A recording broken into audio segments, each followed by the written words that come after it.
You hear that tension?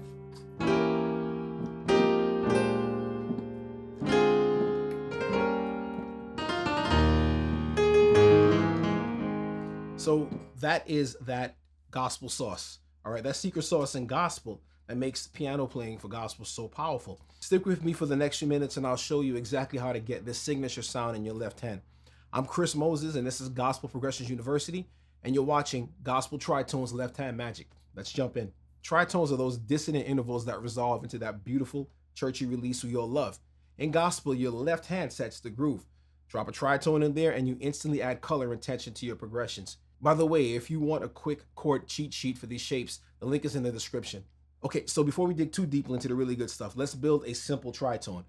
And we'll take the root note like in the key of C, right? And then we're gonna jump up a sharp 4. Here's your 4, a sharp 4, or here's your 5. C to G is 5, C to F is 4, a sharp 4, or we do a flat 5. All right, now this sound very different than this over here, and it has that crunchy kind of sound. But this is the heart and the soul of gospel music, of playing with that contemporary gospel sound. And that tritone has that bite. And that's exactly what you hear in so many gospel songs. Now we're gonna anchor this in the left hand. Normally, when we're playing chord progressions, we're gonna play a root and a fifth, in our left hand. That's what we would typically do. But with the tritone, it gives us that little nudge to either wanna go up or come back down. And it instantly gives us that gospel flavor. So when we play a tritone, right, we can play it by itself, but when we add the special spice here, you can put a flat 7 above the root or a flat 9, and it gives it a completely different kind of flavor. All right, and you can listen, you can hear the difference in this already, and it sounds like it wants to go somewhere. And it's usually going to be up or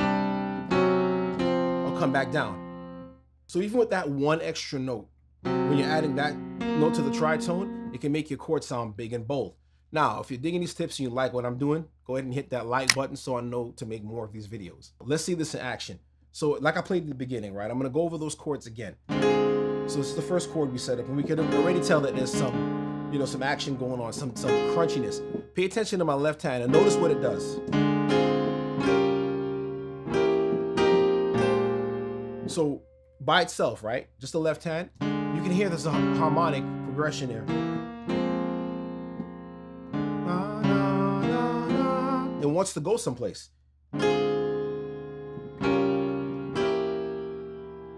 All right. And this here gives tension again. You can continue that same chord by inverting it.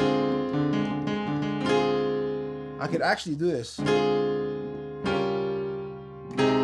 and end the same phrase with that tension.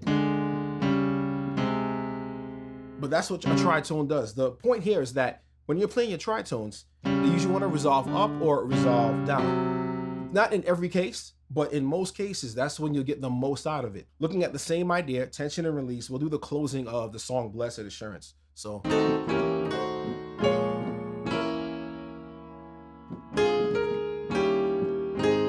The same type of tension with the tritones, and then we release the tension. And then we create more of it.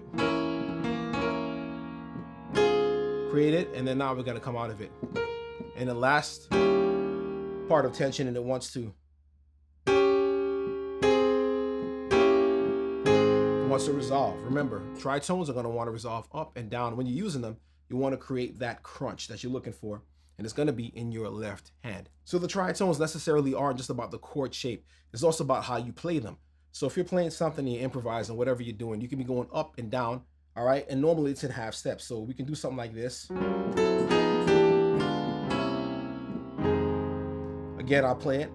Look at my left hand now. I'm not doing a whole lot with it, right? But the tritones are still there. So you have this here, this tritone, the G and the D flat, the C sharp, G flat, and C, right? And they go all the way, so.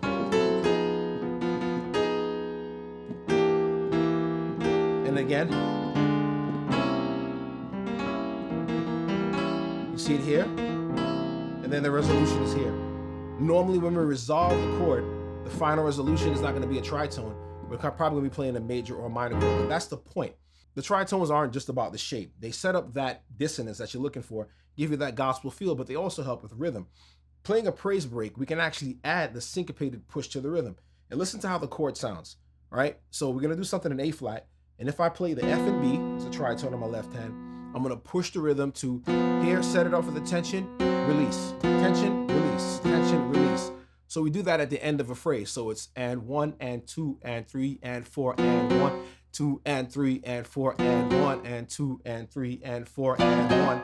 So you set that tension, release, experiment with the dynamics. Give that tritone a little bit of emphasis, or you can let it resolve. That rise and that fall is how we do it in gospel. So there you have it, you know. Tritones, tritones.